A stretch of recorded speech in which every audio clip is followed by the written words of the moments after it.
Donc, entiers naturels, cardinaux et ensemble dénombrables. Premièrement, les entiers naturels et principes de récurrence.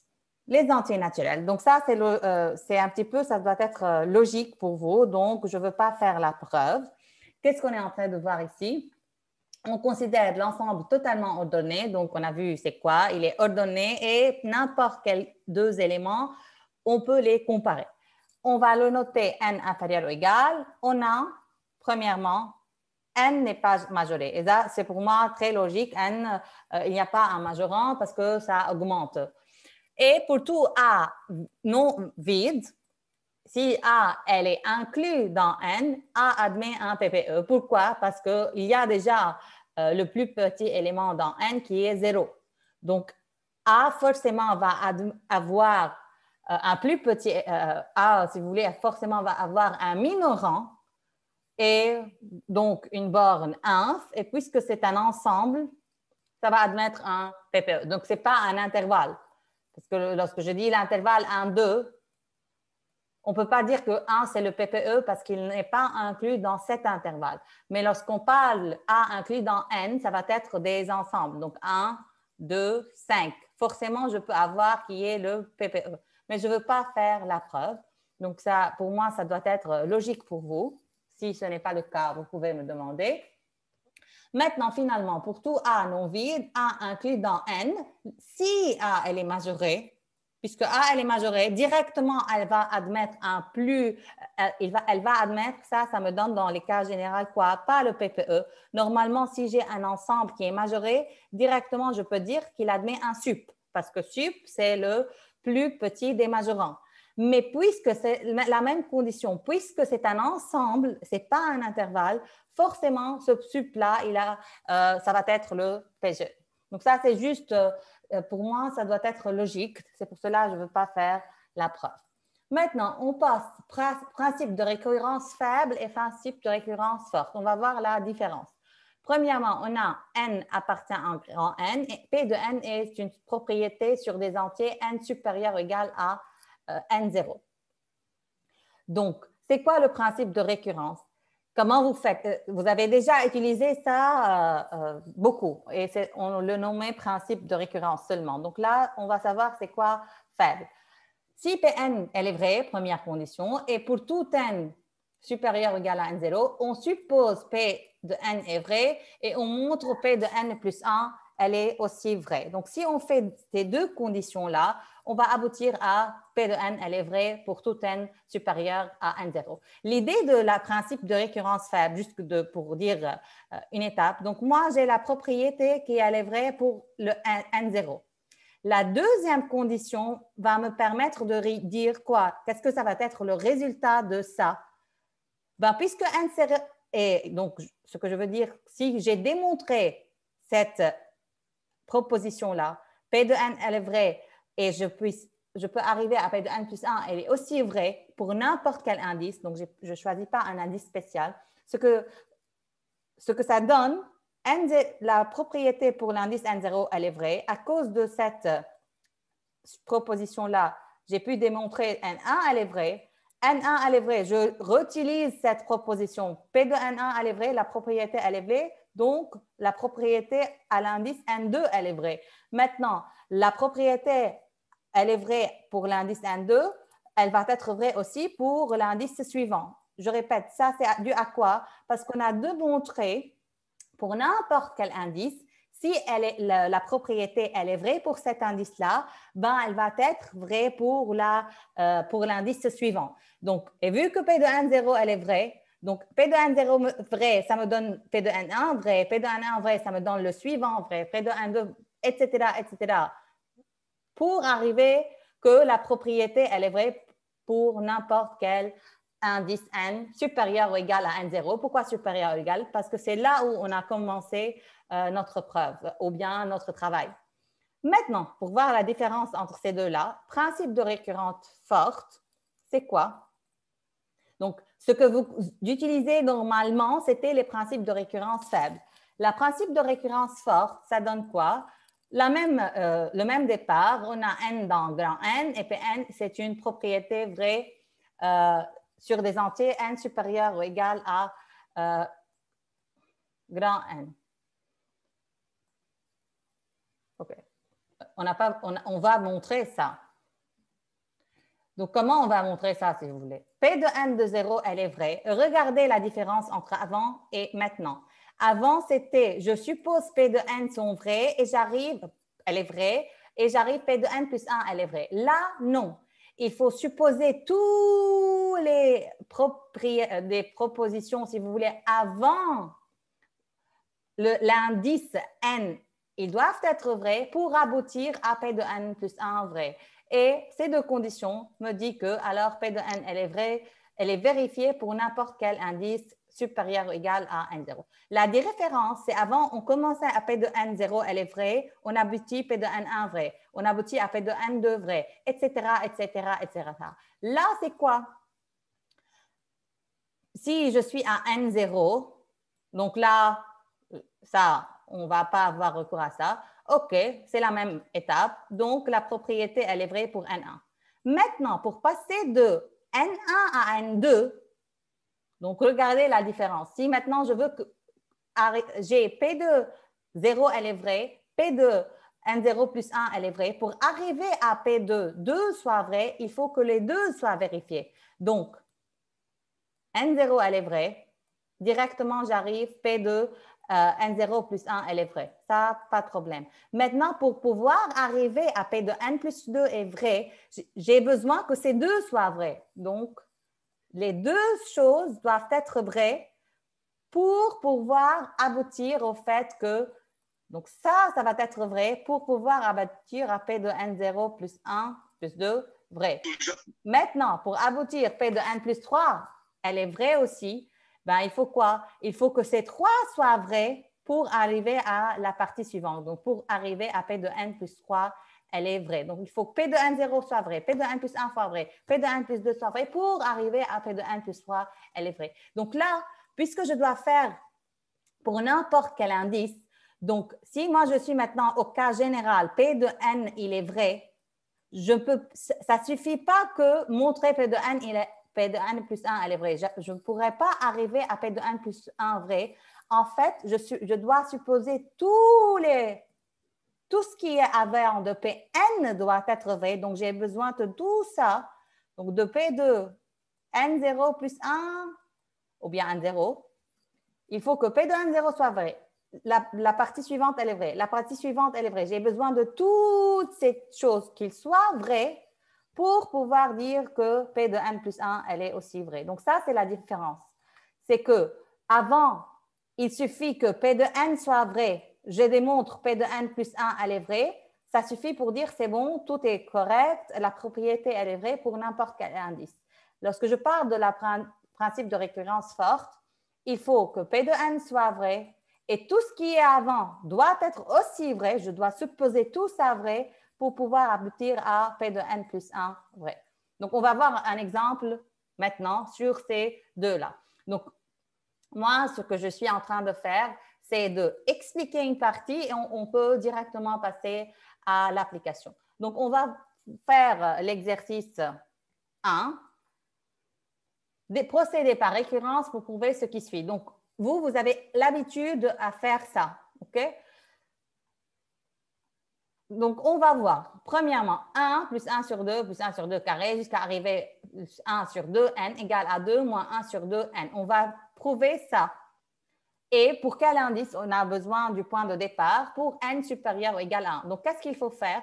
Ben, on va voir après quand est-ce qu'on va utiliser les principes de récurrence forte, mais on va commencer par principe de récurrence faible.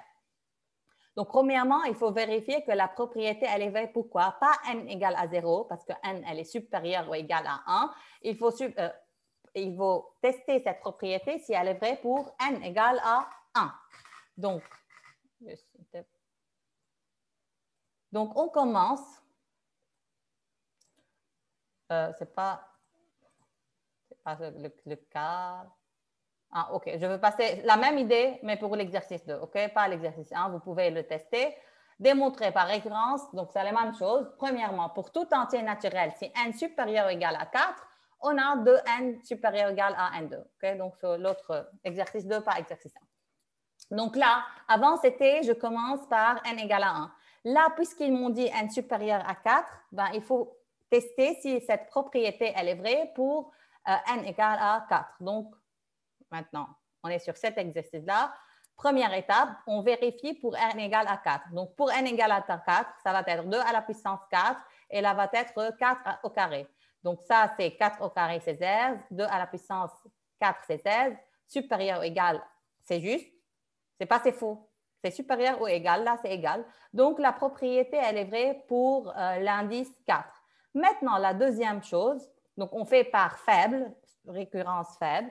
Supposons que c'est vrai pour n et on va démontrer pour n plus 1. Supposons que c'est vrai sur n, cela veut dire quoi? Ben, c'est que on a la propriété, elle est vraie pour n. La propriété, c'est ça.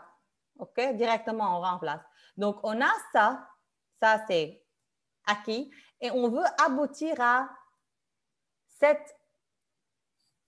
ce résultat. Donc, ça, c'est vrai, il faut appliquer à ça.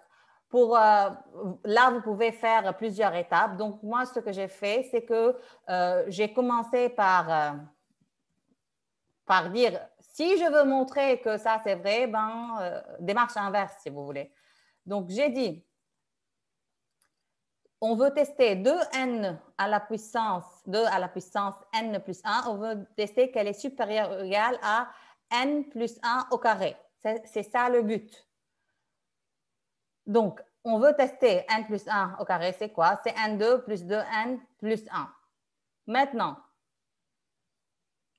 j'ai ça et je veux montrer qu'elle est supérieure ou égale à n2 plus 2n. J'ai utilisé, ça je le répète, ça c'est les démarches inverses, donc ça c'est brouillon. J'ai 2n supérieur à n2, donc logiquement 2n plus 1, donc j'ajoute plus 1, donc c'est fois 2, ça va être supérieur ou égal à 2n2. Donc ça, je peux l'utiliser. Donc ça c'est bon. Et on est en train de tester si elle est supérieure à cette quantité-là. Donc, on simplifie par n2 par n2. On aura n2 supérieur ou égal à 2n plus 1. Donc, on veut tester quand est-ce que n2 moins 2n moins 1, elle est supérieure ou égale à 0. Donc, ça, c'est un polynôme de second ordre. Donc, soit vous faites delta, vous avez deux choix. Donc, soit vous faites delta n1 et n2. OK, donc ça, c'est n2 moins 2n plus 1. On a N1 et N2, les racines. On remarque que la racine, donc je ne vais pas entrer dans le calcul, on fait delta, on fait N1, on fait N2. On remarque que N1, c'est inférieur ou égal à 2 et N2, c'est 1 moins racine de 2. Donc aussi, c'est plus petit déjà que N1. Donc si on va faire le tableau, là, il est négatif, là, il est positif, là, il est positif. Donc, je remarque, moi, je veux que ça soit positif. Donc, elle est positive ici ou ici. On parle des indices. Je m'en fous des indices supérieurs égal à inférieur égal à 4. Pourquoi? Parce que nous, on cherche à montrer que cette propriété, elle est vraie pour n supérieur égal à 4. Donc, tout ce qui est avant 4 ne m'intéresse pas. Donc, je vérifie dans mon tableau. À partir de 4, 4, elle est là. Ben, cette quantité-là, elle est positive, donc c'est bon. Maintenant, ça, c'est tout le brouillon. Donc, on est maintenant à faire quoi? Donc, je commence de bas en haut, si vous voulez. N2 moins 2, N moins 1, c'était quoi? C'était, je vous rappelle, juste pour vous montrer, c'était en fait la différence entre cette quantité-là et cette quantité-là. OK? Donc, notre partie qu'on va écrire propre, ça c'est, donc tout ce qui est, si vous voulez, ici, c'est brouillon. OK?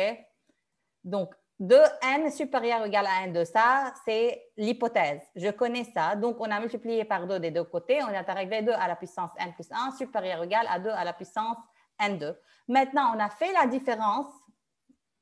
On a fait la différence entre 2n2 avec n2 plus 2, n plus 1, qui n'est autre que n plus 1 au carré. Donc, on a fait la différence entre ça et ça pour voir quand est-ce que c'est positif et quand est-ce que c'est négatif, pour déterminer le signe. Donc, on cherche s'il est positif ou négatif. On a fait la différence et on a calculé delta, c'est ce que j'ai expliqué avant. Et donc, on a trouvé, oui.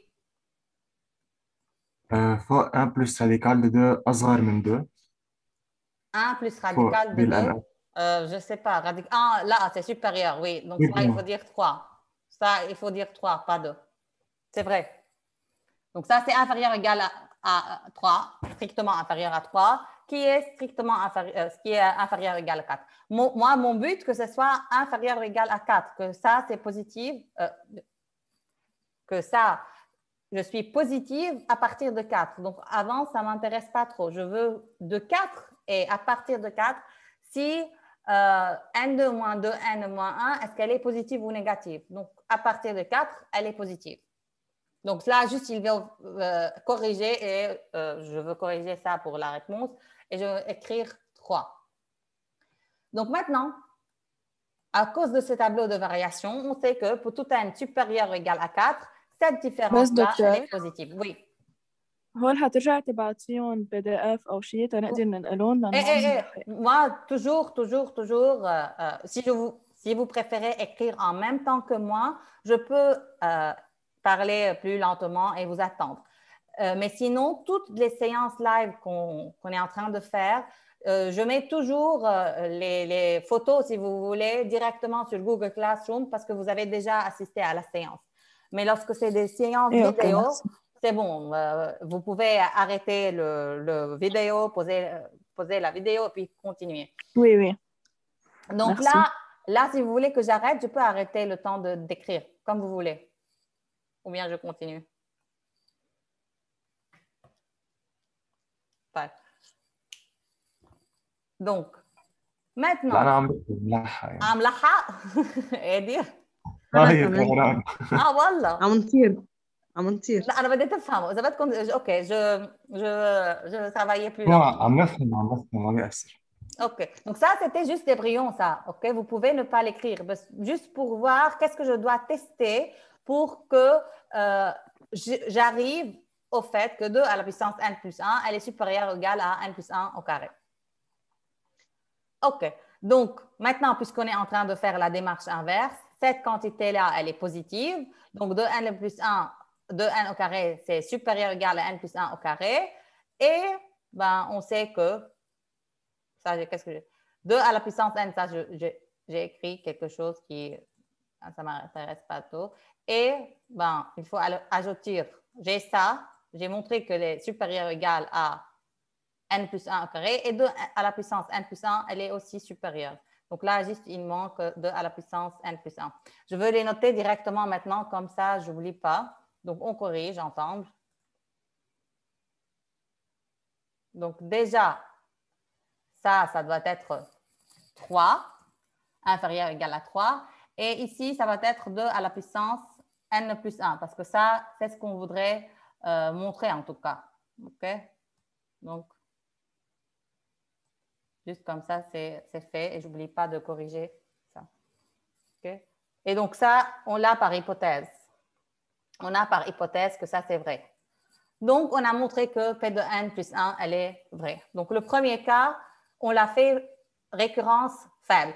On va vous dire que faible ou forte, parce que si c'est forte, il faut supposer que tout ce qui est avant, pour arriver P de n plus 1 vrai, il faut supposer tout ce qui est avant P de n plus 1 soit vrai. Donc, P de 4, puisqu'on commence en 4, P de 5, P de 6, P de 7, jusqu'à arriver à P de n. Il faut que tout soit vrai pour arriver à P de n plus 1 vrai. Il y a juste un seul exemple sur récurrence forte.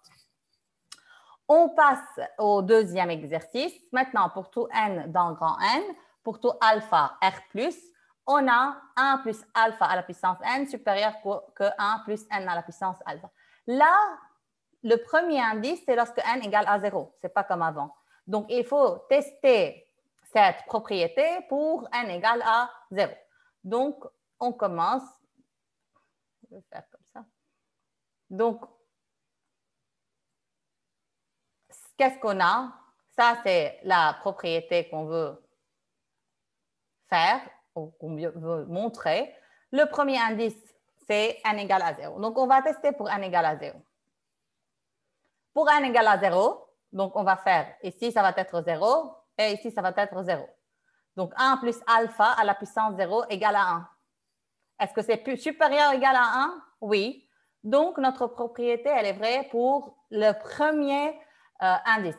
Ça, je suis en train d'expliquer. Vous pouvez ne pas le noter. Donc, vous pouvez dire juste non, c'est vérifier et c'est tout. Donc là, juste, je suis en train de faire la cohérence entre ce qu'on a vu dans le cours et ici. Donc ça, c'est la propriété. Elle est vraie pour l'indice 0. Maintenant, la deuxième étape, c'est quoi? Je suppose que la propriété, donc zoom dans 10 minutes, on entre encore une autre fois. عملنا هون الفاب البروبريتي فاب المشفوظ. Mais j'ai dit, tous les exemples, ça va être faible, sauf un seul. On va vous dire en tout cas.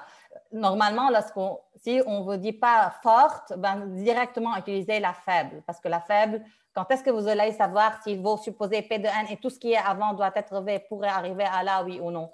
Donc, on vous dira, si on ne dit rien, par défaut, c'est forte.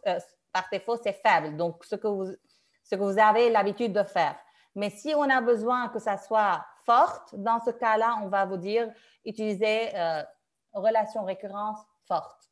Vous allez voir la différence une fois on va faire l'exemple. Mais là, tant qu'on explique, on ne vous dit pas ça clairement forte, directement par défaut, c'est faible. Donc, nous, maintenant, qu'est-ce qu'on suppose? On suppose Pn de vrai. Donc, ça, c'est vrai. Sorry. Donc, on suppose ça, c'est vrai. Et il faut arriver pour l'indice n plus 1 et n plus 1 que ça soit vrai. Donc, on a 1 plus alpha à la puissance n supérieure à 1. Donc, ça, c'est la propriété qu'on a supposée, elle est vraie. Et il faut arriver ici. Donc, qu'est-ce qu'on remarque? Ben, déjà, pour arriver de cette étape-là à cette étape-là, normalement, je dois multiplier par 1 plus alpha. Donc, ici, 1 plus alpha, puisque ça, c'est mon point de départ, ça, c'est mon point d'arrivée. Et je dois aussi multiplier par 1 plus alpha. Voilà, puisque vous êtes en train d'écrire en même temps que moi, donc je vous donne un peu de temps.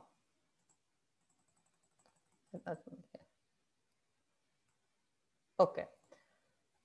Donc, on a multiplié des deux côtés par 1 plus alpha. Donc, d'un côté, on a 1 plus alpha à la puissance n plus 1. Et d'un autre côté, on a 1 plus n alpha facteur de 1 plus 1 plus alpha. On fait le développement. Pourquoi on fait le développement? Parce qu'on a besoin maintenant de comparer ça avec l'arrivée. Si on peut dire que 1 plus alpha à la puissance n plus 1, elle est supérieure ou égale, ça c'est vrai. Mais si j'arrive à dire que c'est aussi supérieur ou égal à 1 plus n plus 1 fois alpha, cela veut dire que j'ai bien montré ce qu'il faut. J'ai maintenant 1 plus alpha à la puissance n plus 1, elle est supérieure ou égale à 1 plus n plus 1 à la puissance alpha. Donc, on a fait le développement pour pouvoir comparer cette quantité-là avec notre but. Ben, c'est quoi? C'est 1 plus n alpha plus n alpha au carré. Alors que là, c'est quoi? C'est là 1, si vous voulez, plus n alpha plus alpha. Donc, ça se voit très clairement. Ça, c'est 1 plus n alpha plus alpha. Là, c'est 1 plus n alpha plus alpha. Donc, c'est la même quantité, plus n alpha au carré. Donc, sorry. Donc, ça va être, on factorise. Cette quantité-là, c'est la même chose. C'est 1 plus n plus 1 alpha plus n alpha au carré. Donc, on a déjà n. Ça, c'est une quantité positive. C'est supérieur ou égal à 0. Alors, d'un autre côté, c'est sûr que ça va être, ça manque le alpha aussi, 1 plus n alpha 1. Donc, c'est supérieur ou égal à cette quantité-là. Donc, ici, ça manque juste de alpha. OK? Parce que c'est ce qu'on veut arriver. Donc, on a abouti à quoi? Je prends mon temps. Donc, on a abouti finalement que cette quantité-là, elle est supérieure ou égale à, donc je répète ça, alpha. Et je ne peux pas l'ajouter. Donc, je veux l'écrire comme ça parce que je ne peux pas ajouter le symbole alpha. Donc, je veux dire alpha. Donc, on est fois alpha. OK, comme ça, c'est bon. Docteur, Oui. مش لازم يكون هون حد الألفا كمان في شيء، لأنه 1 بلس n بلس 1 ألفا مكتوبة قبل بتصير أصغر من تحت dernière ligne. Mais c'est ce que je veux comparer, moi. Voilà, je veux mon but, c'est comparer cette quantité-là avec celle-là. Si celle est supérieure, si je montre que ça, il est supérieur à cette quantité-là, c'est ce que je veux en tout cas. Parce que mon but, c'est de montrer quoi? Que celle 1 plus alpha à la puissance n plus 1 soit supérieure ou égale à cette quantité. 1 plus n plus 1 alpha. Moi, mon but, c'est de comparer ces deux-là. Ce que j'ai fait, c'est que j'ai utilisé l'hypothèse. Donc, j'ai inséré, si vous voulez, à la place de 1 plus n alpha à la puissance n plus 1, je l'ai décomposé 1 plus alpha à la puissance n et puis 1 plus alpha. Donc, j'ai 1 plus alpha à la puissance n, c'est supérieur ou égal à 1 plus n alpha. Donc, j'ai ici 1 plus alpha et ici 1 plus alpha. Donc, c'est pour cela que j'ai eu cette étape-là. Et là, c'est égaux. Donc, ça, c'est égal et ça, c'est égal aussi. Mon but, c'est de comparer cette quantité-là avec 1 plus n plus 1 alpha fois alpha. Puisque c'est supérieur ou égal, c'est bon. Donc, ma quantité 1 plus alpha à la puissance n plus 1, elle est supérieure ou égale à 1 plus n plus 1 fois alpha. Donc, ça, c'est, si vous voulez, juste la transition pour pouvoir répondre au résultat que 1 plus alpha à la puissance n plus 1, elle est supérieure ou égale à 1 plus n plus 1 fois alpha. Donc, on utilise ces choses-là pour arriver à notre but. C'est le moyen pour arriver à ce premier rectangle soit supérieur ou égal à ce deuxième rectangle. On se sert de la propriété qu'on a considérée vraie lorsque l'indice il est n. Je ne sais pas si c'est clair ou pas. Donc finalement, on est arrivé. Donc ça, c'est juste conclure. Vous pouvez même ne pas l'écrire parce que c'est clair à partir de cette partie-là. Donc, qu'est-ce qu'on peut conclure? 1 plus alpha à la puissance n plus 1, elle est supérieure à 1 plus n plus 1 fois alpha. Donc, c'est ce qu'on veut. OK. Je passe à la partie suivante.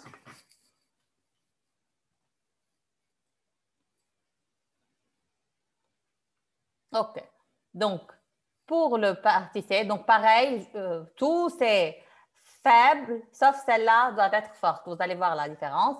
Pour tout n dans n étoiles, on a 3n plus 4 fois 2 à la puissance 3n. Elle est divisible par 5. C'est ce qu'on doit noter. Et n dans n étoiles, donc le premier indice, c'est pas n égale à 0, c'est n égale à 1. Donc là, juste pour commencer comme ça. OK. C'est notre propriété qu'on veut prouver. Donc, premièrement, il faut la prouver pour n égale à 1. Donc, pour n égale à 1, on aura 3 à la puissance 1, 3 ici, 2 à la puissance 3, et on veut montrer que ça va être divisible par 5. Donc, pour n égale à 1, 3 à la puissance 1 plus 4 fois 2 à la puissance 3, c'est quoi? 8 fois 4, 32, plus 3, 35. Donc, 35, elle est divisible par 5. Donc, la propriété, elle est vraie pour n égale à 1.